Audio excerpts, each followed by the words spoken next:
Welcome to this lecture. This lecture will be fun lecture because we are going to cover a lot of thing in this lecture about the variable scope and packing and unpacking the arguments.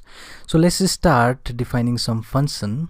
So I'll say info function, and the normal function I'll just create the variable with v as, let me say, 45, and let's print this v value. So v is, okay, what am I doing? So let's format it first. V is, and you can simply pass with the format method, and let's say v.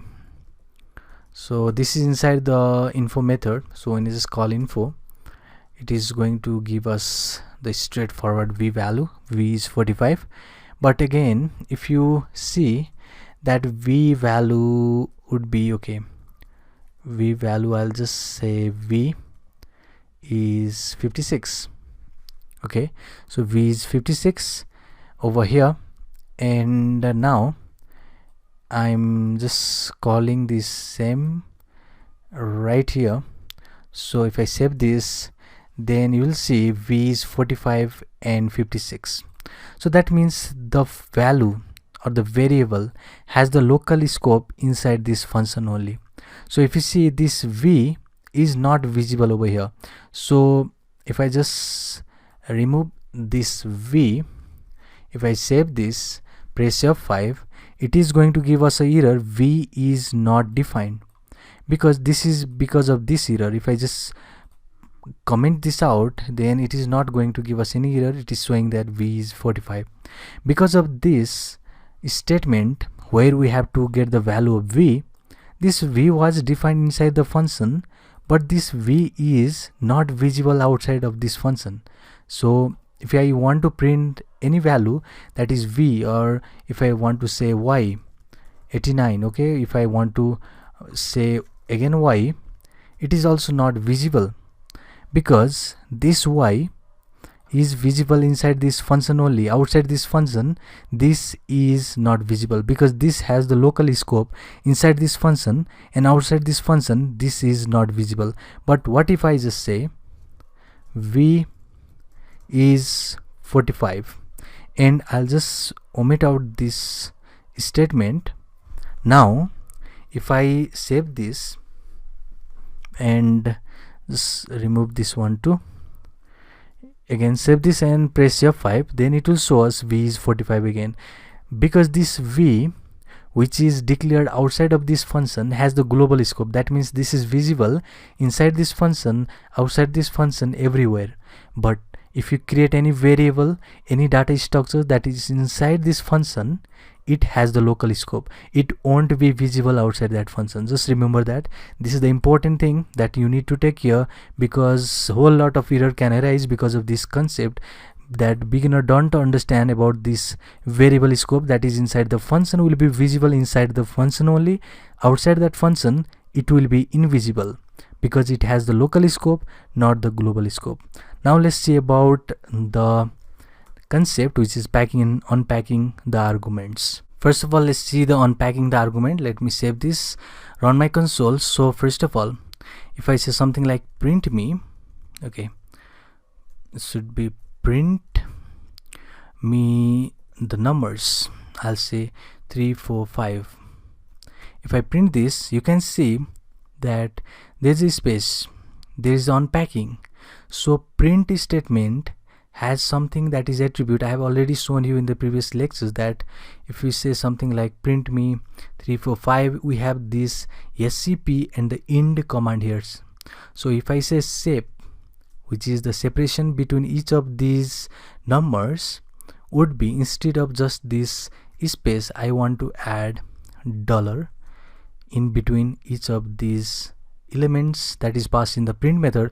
You'll see dollar will be added inside each of this element. So this is the packing, or basically unpacking. Let's see some example. I'll say number 4, 5, 6 and 7 are the numbers.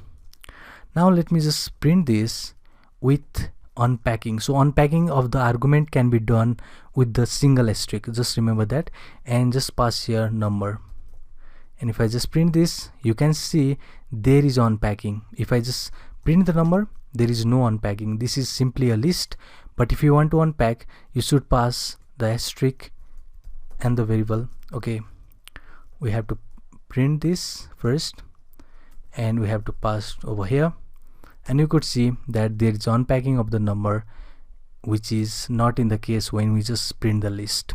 So this is the unpacking where we just unpack the list. So now let's see the packing the argument. So packing the argument will be implemented by the function. So let's create the function that will add the multiple number.